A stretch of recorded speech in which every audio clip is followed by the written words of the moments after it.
What's up, everybody? This is going to be the Cops mod for Gen 1 Vmax. Cops mod. You're replacing your stock coils with coilover plugs. Don't mind the grime. I'm going to clean these up before I put them on. This is the mod. This is the wiring harness. This is the coilover plug mod for our bikes. Okay, John Harris, Classic Vmax on Facebook. He made these 14 gauge wire instead of the 22, which I'm going to use this as a reference. Now here's the issue I had. I ordered, what I was going to do was mod up my own harnesses from one of these. This was supposed to be a coil harness. There is the seller on eBay. She is garbage. What she sent me was an injection harness and fought me tooth and nail on sending it back. No returns. You sent me the wrong item. It was described as a coil harness. Clearly states injector harness. I guess I should have looked closer at the picture, but you know, on eBay, they always find some way to screw you over. I was going to use this as a reference to show you guys what you're going to need to do. The harder way to do this is splice here into your bike, solder, splice, find power, positive, negative on each coil. This is pretty complicated, especially if you don't have the wiring diagram, if you're not good with soldering, if you're gonna, you got to take not the chance, but decide to cut your original wires to splice all this in. Okay, the easiest way to do it, John's harnesses. Look at nice and clean. You'll notice two are longer, two are shorter. These are going to be for the rear, I am assuming, and these are going to be for the front. Simple plug and play. Plug one end into your bike, the other end into the coil. Just like that. Super easy. It saves you, I'm going to say, a lot of time, a lot of work. Versus, trying to order a harness, and hopefully, I guess it comes right. Don't order anything from that woman right there. She is garbage. She is garbage. I can't stress that enough. Yeah, I don't even want to talk about it anymore. It was a long 2-day argument back and forth with this woman, so whatever. John came through. This is exactly what you need. The exact plugs. Wires upgraded. Plugs are going to fit directly in. No cutting on your bike. Just plug and play. Buy your coils. You can get these pretty cheap on eBay. I think there's another guy on Classic Vmax on Facebook.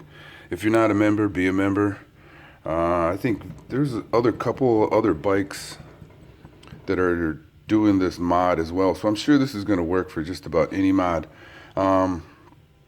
Not sure if the plugs are going to be identical from John. That I don't know. What you would have to do is obviously buy a coil harness, get a wiring diagram, figure out which side is which side, cut, solder, splice into your bike. I don't know. I'm not familiar with other bikes. But again, John Harris, Classic Vmax on Facebook, has made these. This process is going to take almost no time whatsoever. All right, we'll go over a couple of tools. Gappers. You're going to need to re-gap your spark plugs. I think it's at 29. I've got a few different ones. I'm old school, so this is newer. I love this one. And this one I may be able to use. Torx bit for a couple of the bolts on there. Small little vice grips. If you can't get those little screws off, if they start to strip out, get your vice grips on there, crack them loose and just enough so you can get your screwdriver in there, or loosen them up with your finger. This I'm using, I replaced a couple of my screws with bolts to get them off easier. This is going to be for my spark plugs. Little magnet in case you drop one of the screws somewhere and you can't find it. That'll help you get it out. Alright, this is going to be the first part. I'm going to now begin to take it apart. I did another video earlier on disassembly. I'll just go over it really quick now that the bike is back together. You're going to remove your tank. You're going to remove your side covers. You're going to remove your top part of your air box, the bottom part of your air box, your relay holder that's on underneath here on this side. You're going to need to remove that. And on the opposite side, oh, sorry about this. Underneath here, underneath this, there's going to be your fill tube for your coolant. Behind that is another plastic cover. You're going to need to remove that. Now, there's two ways you can do this mod. You can leave your coils in, if you so choose, or you can take them out. I'm choosing to take them out. If I ever need to go back to stock for any reason whatsoever, I'll just put them back on. I've done this. This will be my 4th time pulling this apart now. So for me, it's pretty easy. It doesn't take me as long. The first time you do it, give it about an hour to get everything apart. But once you do, you get down in there, get everything off, start unplugging all your wiring harnesses, and at that time you could check each one to see if you're getting corrosion, clean those connections, move your wiring harness out of the way, your Efi bracket. There'll be 2 bolts on this side, 2 10mm bolts on that side to move your Efi bracket.